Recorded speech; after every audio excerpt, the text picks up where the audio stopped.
tell my friends stand by me only if I'm right. I come out of triple darkness just to see the light. If I say it once, I guarantee I say it twice. If they want me, I ain't going out without a fight. In my dreams, I'm a killer, but for God, man. Try to play it cool, but it's getting hard, man. Rolling with the real and death to all the frauds, man. Not too many of me, yeah, it's kinda hard, man. In my room, sitting in my room. Know they waiting on me and I'm coming soon. Never been a sellout, never been a coon. Y'all be on the camera acting.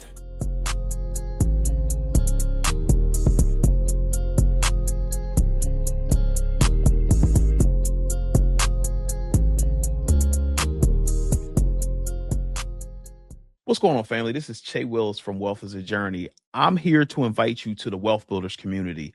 We meet once a month on Zoom. We talk about financial wins, areas of opportunity, and strategies to get you to the M's. If you've been doing your finances alone, I know it sucks. You don't know which direction to go. You don't know what to do, but I am here to guide you. My wife and I, we have gotten out of debt. We are debt-free, house, cars, credit cards, everything. And I am here to guide you on how you can do the same so then you can start building long-term wealth for you and your children's children. So if you've been doing finances alone and you are tired of it, I'm inviting you to join Wealth Builders community today. Let's go. 2 and 1. Welcome to the B2M Crew podcast, where 5 brothers who have been friends since the sandbox gather together to talk about parenting our 12 sons and 1 daughter between us, our over 100 years of marriage, and how we use one another as a village to lean on and to share information with in the rearing of our children. We're not trying to tell you how to parent, but we are sharing with you some of the best practices that we've learned, some of the experiences that we had, in hopes that it can inform your parenting or grandparenting of your little ones. Brothers, what's going on this evening, man? What up, though? What's happening? What's good? Tonight, brothers, we revisiting that topic we had in part 1 about back to school and back to college. In the first part, we focus on young people going off to college. In this episode, we want to talk about what we did in our experiences with helping our children prepare for back to school, period. That could be K to 12, because every year I was about to say, yeah. everybody's getting the child ready to go back to school, and we want to see if we can offer any guidance or stories or advice to parents with regard to that. Anything stand out to you all when you talk about what parents can do to get their children ready to go back to school after a long, fun summer?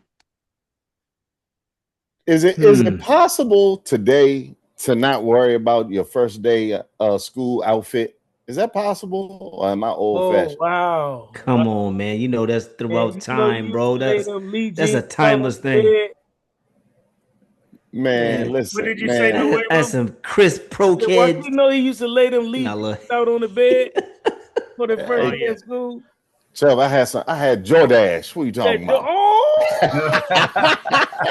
Hey, I couldn't get Jordache. They didn't make those in the husky size back then. That joker said husky. Husky, that was showing up a size too. Yeah. That shit is funny, yo. That was a size husky. Hey, that means big waist, short legs. Hey, yo, we had them tough skins from Sears and Roebuck. No, you are foolish. Yo, man, like, but seriously, like, think about the amount of stress and pressure that a lot of kids are going into school with, because they may not have the new Jordans or the new or whatever the latest gear is, and how a parent is to handle that kind of stuff. You know, you might not have nothing for the rest of the year, but you got something on that first day. That first day, right? You know what I mean? And you're feeling good. That first week you spent. You done. Right, you shot. Yo, fits a shot. You interchanging them joints. You matching up something. You changing it up. I think the reason they bought wearing uniforms in to dial that down a little bit. But however, there's still a lot of schools in the city that don't have uniforms, and I'm pretty sure The energy is high. Everybody, you know, they rocking our new fit. Young people call it drip. You know what I mean? They rocking our new drip. But I think I think one of the best things that could have happened was introducing the uniform. And that used to be relegated to private schools, but now, like with charter schools and that sort of thing, it's easier to have them attend and have a uniform policy. You're right, Chill. I agree with that, sir. Bro, I'm so grateful that I'm out of this phase. I don't know what to do. Part of me think it's tougher, but then part of me think it's a little different too, because, bro, you couldn't wear no pajamas to school when we was going to school. Right. You know what I'm saying? It's certain things that would not fly. Only one day. You know? Huh? We had pajamas. Right. Yeah. Yeah. School, we had that week where you could, pajama day. What's that? Spirit week. Right. Yeah, but I mean, exactly. Outside of that, absolutely not. Yeah, they do it on the regular. Like it's okay. Like it's acceptable. But Joaquin, your point is, can we, in terms of school preparation, de-emphasize the materialism when it comes to the drip or the clothes? Is that your point?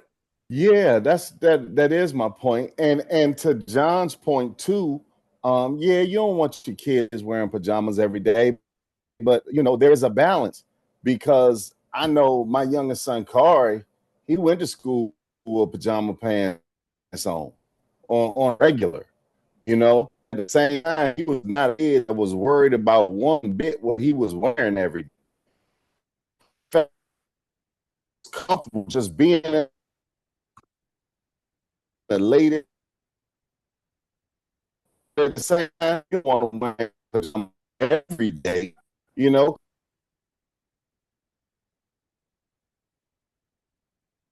Because there is, and we got that part of it. But then there was another piece of it that he might have took a little too far, because he was a very casual dude when he went to school every day. Right. You know, so I think what I'm really talking about is what values are we teaching and what values are we emphasizing? I remember, you know, I want to tell my kid, hey, man, take these academic years very seriously. Very seriously. Let me tell y'all what I did. I went through school. We all was in school together, in high school together. I went through school and I had the worst grades. I was just eligible to play basketball. As long as I could play basketball, that was it. If you could play basketball with D's, that's what I got. I'm D's, all right? And that's what we was doing.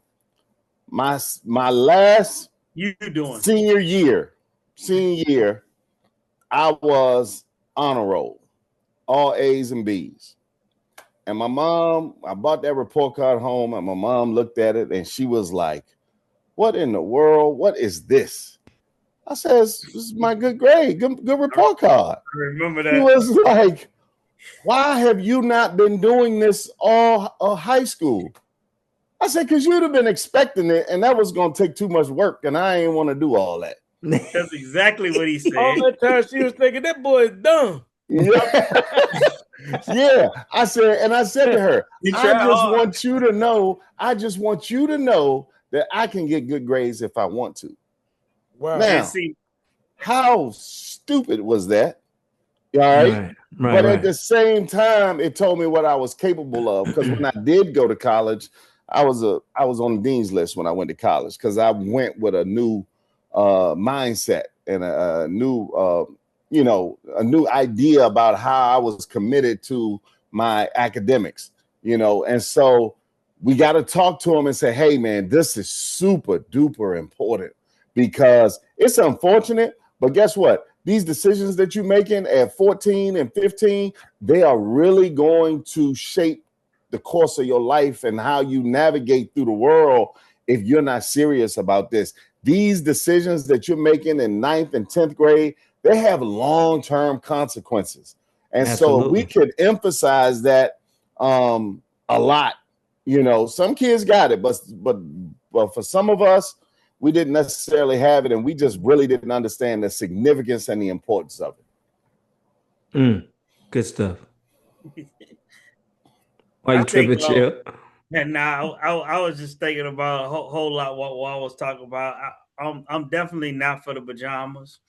But you know, hey, you don't have to be in fancy drippy either. But I'm definitely not one for the pajamas. The pajamas for the bedroom. But you know, I'm cool with if you. Hey, that's what sweatpants for. That's being casual. But also, I think for me, you know, one of the things that I'm speaking about when Tyreek went to between middle school and high school, it was one of those things, man. We live in the city, and I was worried that a gang was going to try to recruit my son. Not that he had any friends with gang members, but you know, sometimes they, you know, I don't know how gang members recruit, you know, and so those are things that I was concerned, literally from middle school. So when he went to high school, he went to a private school, so I knew I didn't have any worries at that point, you know. How did the lynch mob recruit? How did the lynch mob recruit? Let's not talk about that. Yeah, to earn your stripes. He was worried about games, not because of the games, but because he knew he was in a game. Say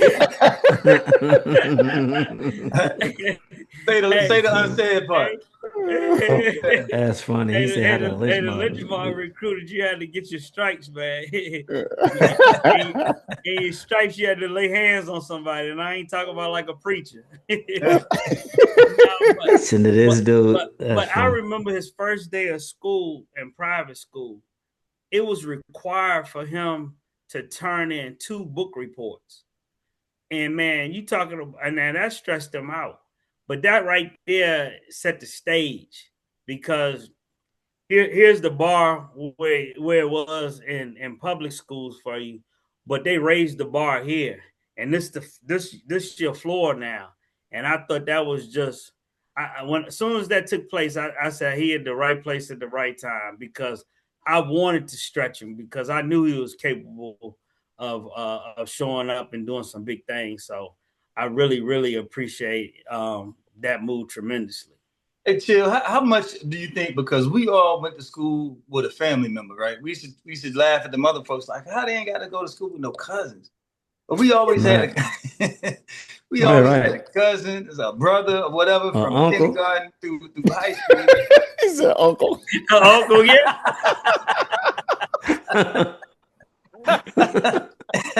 Oh my goodness. Go ahead, JG. Uncle that you older than at that. Yeah.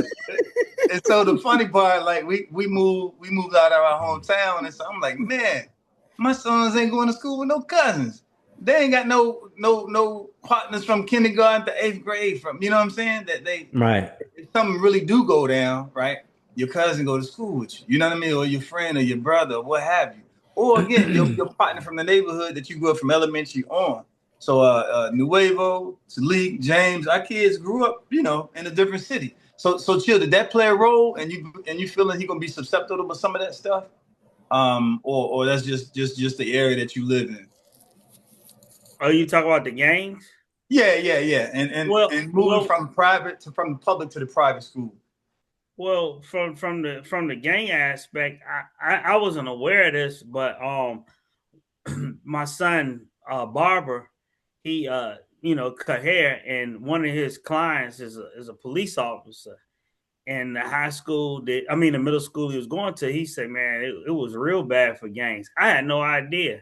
You know, I didn't, you know, and when I picked him up and stuff from school, I didn't see anything that you know indicated that. Oh, okay. And so I didn't really realize it until he was about to go to high school. So I really didn't have those worries and fears, but I knew gangs existed amongst the city, period, you know. But was that part of why you kind of had a little concern, because when you heard that or whatever, or this was post? I mean, you're in the city. You're in the city. You don't, you know, I ain't never been to public schools here, so I don't know how they move. I was saying when you said your boy who was a police officer in the joint who knew these things, but you had no clue. But then once you were made aware of it through him, is that what kind of made you then worried about that or whatever, or no? That was literally like close to like his last month of 8th grade, you know. So, oh, okay, yeah, okay, yeah, gotcha. like close to that area. So they could have been trying to recruit him, and you ain't even know, huh?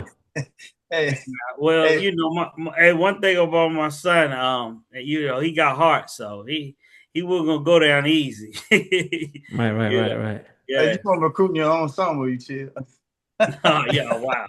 Hey, of course not the great understanding that man. Sort of on the side of talking about social readiness, right? In terms of school and some of the things we were worried about, sort of like the college thing, right? But I have to turn our attention to what are we preparing them? How are we preparing them to do school? Do you understand what I'm saying? You know, like I said, they've been running around all summer, staying up late at night, playing the video game. I was just about to. That's what I was about to say, bro. Go ahead, brother. Go ahead, Ark. You look, and it's like so many of these children have no good home training. Mm-hmm. You know what I mean? Even though some of the things you said that aren't the worst, but just basic manners. When I was briefly at a charter school down here in Carolina, and my role to to help with regards to discipline and that sort of thing, I used to tell the children how far manners takes you. Just simple yes ma'am, yes sir, no ma'am, no sir, can get them in life. Period. And when people start to use just manners, you know, it's not until if they were to be recruited and join the military that's actually expressed, and drilled into them to do and use that kind of language, because that's what people would think. Oh, are you in the military? Or sometimes elders wouldn't even be used to that. Oh, well, you don't have to be so. You know what I mean? And it's crazy that they've lost something as simple and basic as that of being mannerable. In the beginning, as far as some of the basic home training, if you will. But yeah, bro, some of the things you mentioned, they absolutely have no home training. They need to be prepared for those, and parents need to be prepared that for your children that you've given that type of good home training to not to be influenced by those with that poor, you know what I'm saying, home training, because they'll then come home with behavior deviant from what you had given them and prepared. Give me some examples of home training, James. Bro, just again with manners, having responsibility of chores or anything, or household responsibilities and that sort. Again, having a decent, as he was saying, bedtime. Although it was a little looser because you're coming off of summer and break and everything, but then bringing them into that. Hey, look. School for you is like work for me. That's your responsibility as far as that K-12 period of their academics and all. This is your responsibility. You're just responsible to go and listen to your teacher, think. You know what I mean? Yeah. Be prepared to learn. Hey James, I'm agreeing with what you're saying. Like you said, I'm echoing on the discipline, structure, and work ethic, right? Right. Yeah, there you go. We all coach sports, right? Mm-hmm. And I think we all agree we might have different philosophies regarding coaching, but one thing we can agree on, practice needs to be harder than the game, right? But in the real world, these people we send our children to schools not prepared to sit down and listen, not prepared to be disciplined and focused, right? So why all summer long you allow them to sleep late, stay up late, sleep in, play video games? They don't know how to cut the grass. They don't do the dishes. They don't do nothing. And then they're going to go to school and expect the school system to provide the structure and the discipline that we should be doing. We should not be doing them a disservice if our home life is easier than the surrounding world that they're going into, because they're not going to be prepared for school or the world. So they have to have some structure and discipline throughout the summer. So when they go to school, it's almost like a relief. Like, man, this is easy. This structure, Dad been on me. I can't wait to go back to school. That's a good one. You sound like you don't want your child to be your friend, John. Nah, right. Hey, that's the problem, right? Treating them like they friends, like they equals. Yeah. But look, let me get on this real quick. you know, I'm gonna start with Joaquin's materialism conversation, right? Because we're gonna go out and buy the Gucci slides and the J's and the, you know, all of the jeans and True Religion and everything else is out, right? Without even knowing what reading level our child is on. We don't even know. They send the test scores home in the mail, and we throw that away like a bill we don't want to see. Right. That's the sad thing about it. Do, right. Now and so then on top of that, we'll spend $200 on those things, but when the little Scholastic when the Scholastic book fair come around, order for me, and your child come home and say, "Can I get $30? Because I want to buy some books at the book fair." They might get cursed out in many households. Right. Wow. Ain't no damn $30 for no book. You understand? They still have book fairs there today. But when I get their income tax check back, I'm gonna get you them new Air Maxes. You understand what I'm saying? Absolutely, yes, sir. That's the problem. Preparing your children for school means you're making them read in the summer. There's a thing called learning loss. And there's data that shows that over the summer, students that are already behind lose an additional 2 to 3 months worth of progress. Do you understand what I'm saying? So what are you doing to do that? And then when they go to school, are you going to, when August hits or late July hit, you're going to start making them go to bed at the time they're going to have to start going to bed so that they can get up and be fresh, and getting them into the physical routine of doing school, right? Those things are drastically important. And as they get older, I cannot tell you how many people, children are getting scheduled into classes and the parents don't even know what they're going to take. Wow. Going into the school year. Right. The schedule is big. And the other thing they're not going to do is they're not going to back to school night. And I can tell you as a former teacher and former principal that the parents that show up to back to school night and parent teacher conferences are not the parents you wish you could see. Right. You're looking at the ones that show up, you're looking at, look, you don't even need to be here. How you doing? Y'all end up talking about something else. You know, the best finest restaurant. He's fine. Do you understand what I'm saying? So as a parent, while you planning your carnival cruise and you planning your day parties and your CIAA and HBCU homecomings, put those damn parent-teacher conferences on your calendar. That's right. Come on, brother. Put those report card dates on your calendar. Act like you care so that your children can act like they care. You know, and that's what it is. We education is too serious to leave it to somebody else to implement and care about. And that's what we got going on too much. Go ahead, Brother Talik. Why do you think the parents are so disconnected?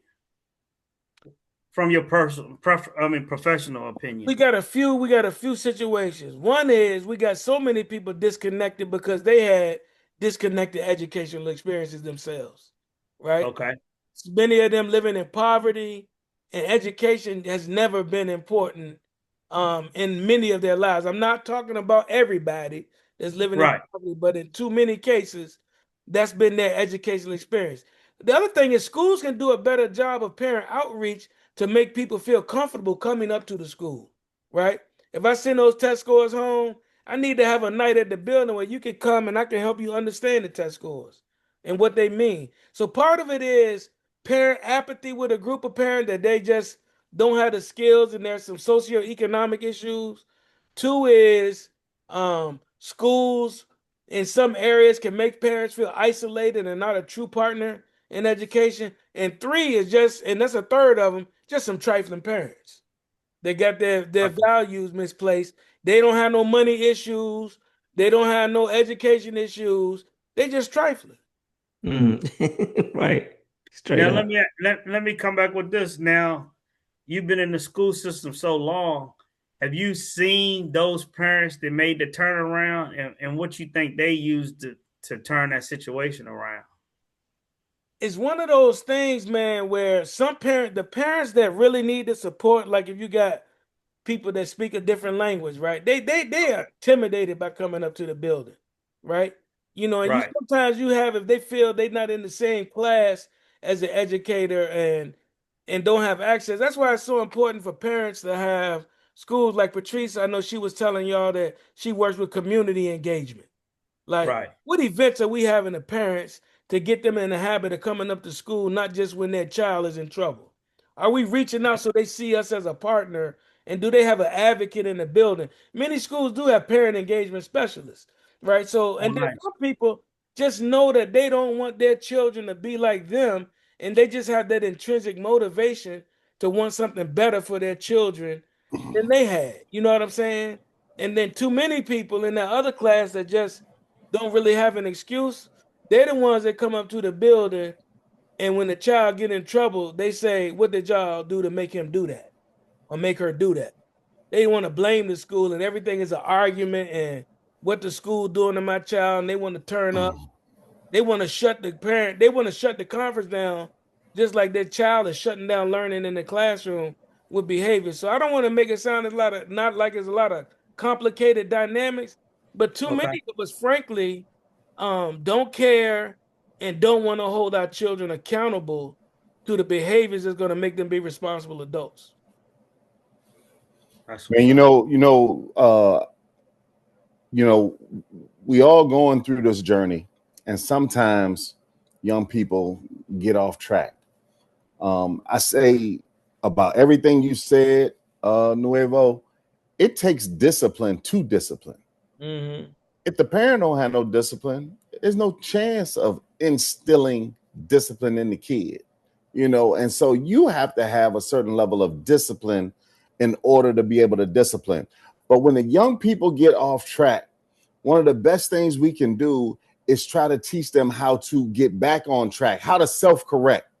All right. And I had this little mantra that I would, it wasn't a mantra, you can call it a saying, whatever you want to call it. I would always say, there's a time to play, there's a time to work. All right. When it's playtime, it's playtime. But when it's work time, it's work time.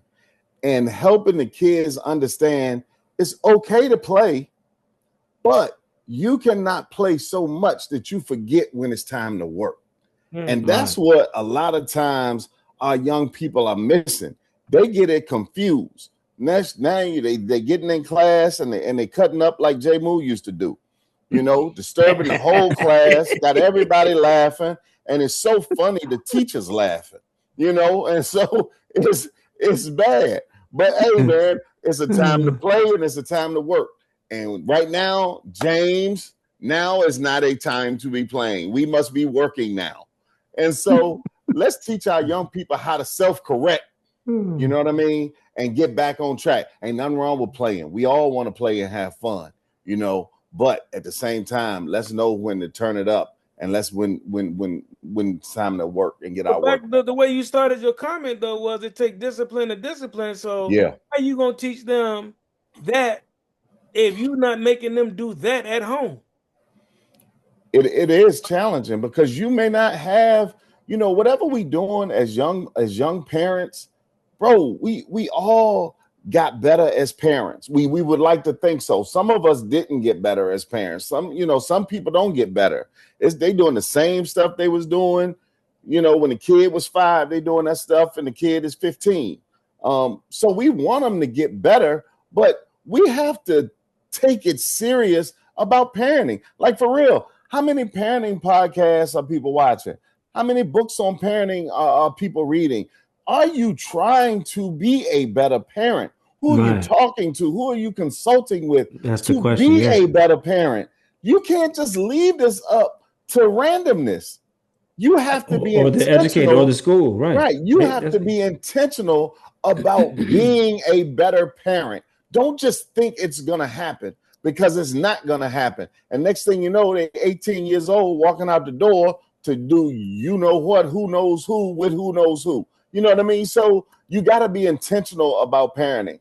So that would be my thing, man. We got to get better at parenting, right. And let's work on getting better. Hey, look, as we get closer to the end of this, I want to do a few scenarios to help people out to see how if we could possibly help people think through some stuff. Talik, Tyreek, let's fast forward 5, 6 years, 7 years. Tyreek got a 6-year-old. Okay. Right? And his 6-year-old is in the 1st grade. Okay. And he comes to you and say, Dad, I don't know what it is, but he bouncing off the walls at school. They're telling me he can't stay still. And on top of that, they're saying he having some difficulties reading. What do you do? What advice do you give him? He gonna call the Wavo. What'd you say? I said call the Wavo. Keep calling the Wavo for fact. Nah, man, I would definitely advise my son to go to the school, talk to the teachers, of course, set in the classroom, monitor, see what the child doing. I will also recommend to get him tested, see what they think is going on. If he needs an IEP or something like that. And some of that did you explain? I'll be like, yo, I was that kid, and this is how I dealt with this and this and this. I'm that kid, and sometimes, maybe you could tell a teacher if that kid could just stand up and walk in the back of the room, so he not being very distracted in front of the other kids. Maybe he can't sit down. I was one of them kids that couldn't sit down. To the reading part, definitely. Hey, look, I would, man, that would be high on my list, man. You need to sit down and teach him. You need to get him a tutor. You need to highly invest in somebody and search out, ask the school for some references, ask the teachers. Some of the teachers might volunteer and spend the extra time with them, but I will stay on him until we see results. We are not letting up, and hey, look, if I got to chip in to help you, pay for it, then that's what we're gonna do. But we getting results, and I'm not letting. I'm so smiling on the inside, brother, because that's the due diligence, man. That's what we talking about right there, John. Your scenario is your child is in high school in the 10th grade and just will not turn in any homework. The teacher tell you he's bright, he's smart, but he just won't do homework, and they can't get him to participate in class. What do you do? Absolutely. It starts with a conversation. It starts with already being involved and knowing, like you say, not just showing up when there's a problem, right? And knowing the teacher, and also communicating with my son. Obviously, find out if that's true first and foremost, and then let him just shut up and listen. Ask him the why, right? And a lot of times he will tell you if you listen properly, and if he doesn't communicate that to me, again, try to see what structures I have in place. Do we got a place to do the homework, right? Does he have a desk at home, right? Does he have to carve out a place on the kitchen table? Is he doing the work and not turning it in, right? Does he have the tools? And just talk to him about following through and finish, and letting him know that done is better than perfect, right?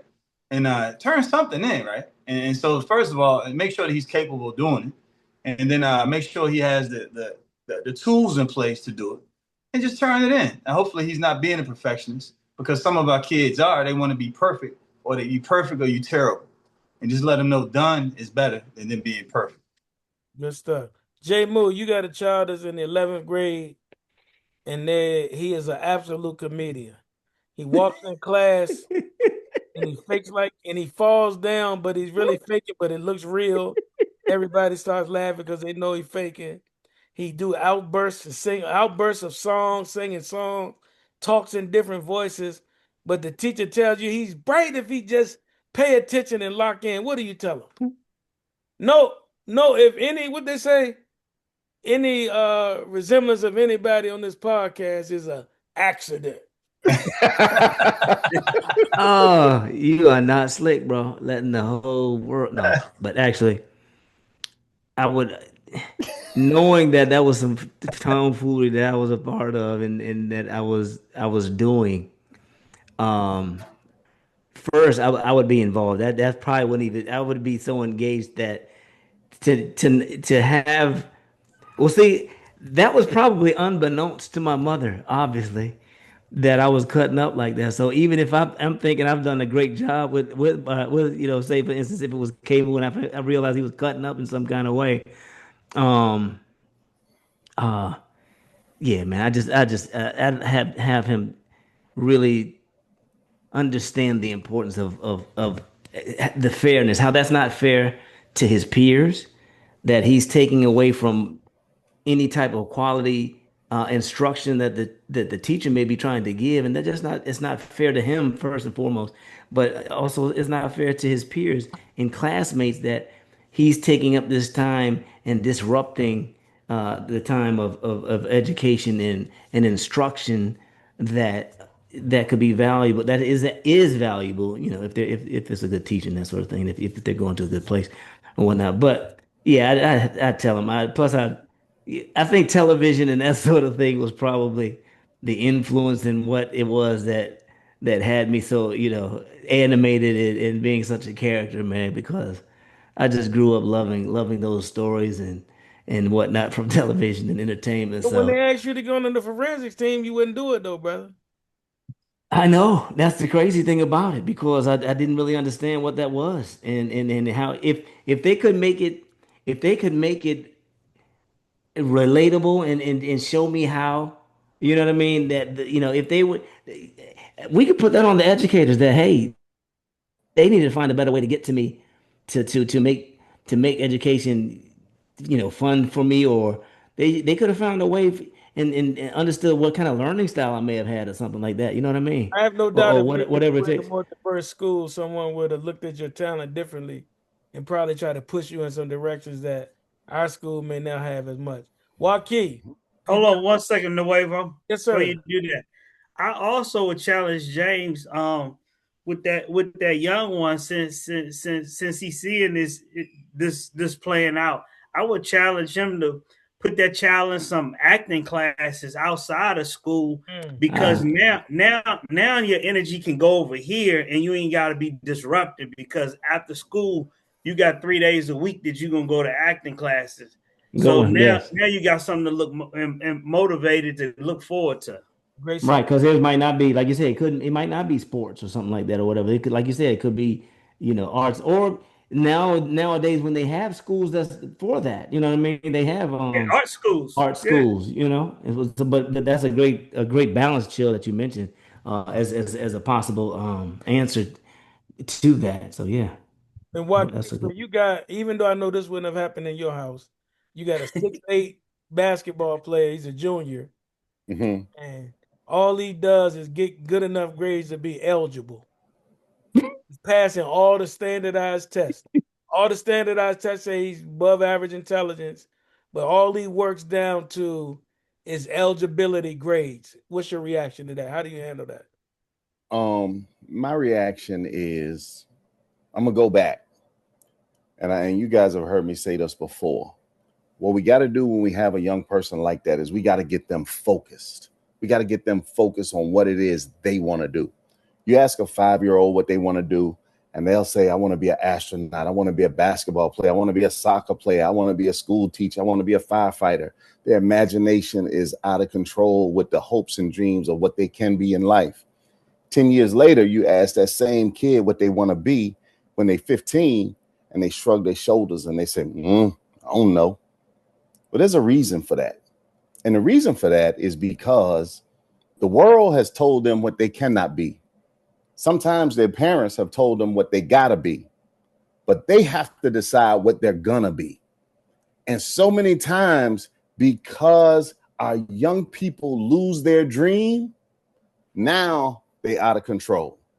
So we have to, as adults, refocus them and convince them that the dreams that they have in life are still attainable and still possible.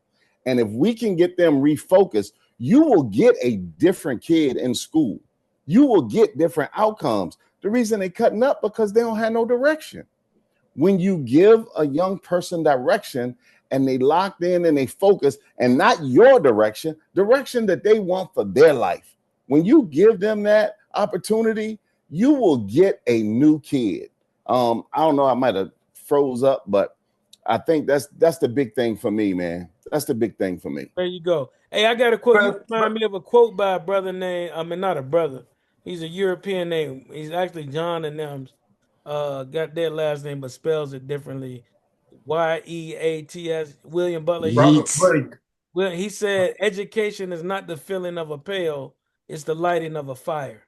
And that's what Joaquin talks about, is lighting that fire in our young people. And what I would say is... Hey, Nuevo. Yeah. Oh, I'm sorry. Nuevo. Well, I got one question for you. I mean, what do you tell as a parent, and your son is in school and he's smart, intelligent, shows great leadership ability, but he's very stubborn, rebellious. You know, when headstrong, when following directions from the teachers, the coaches, administration. However, can be a great leader, but you want him to lead in a positive direction. How would you? What would you teach your child? Yeah, I was gonna say, and wrapping up, first thing I would say is you gotta earn to do what you love by doing what you're supposed to and have to do as a duty. So you're not gonna have too much fun outside of school if I find you getting out of pocket in school.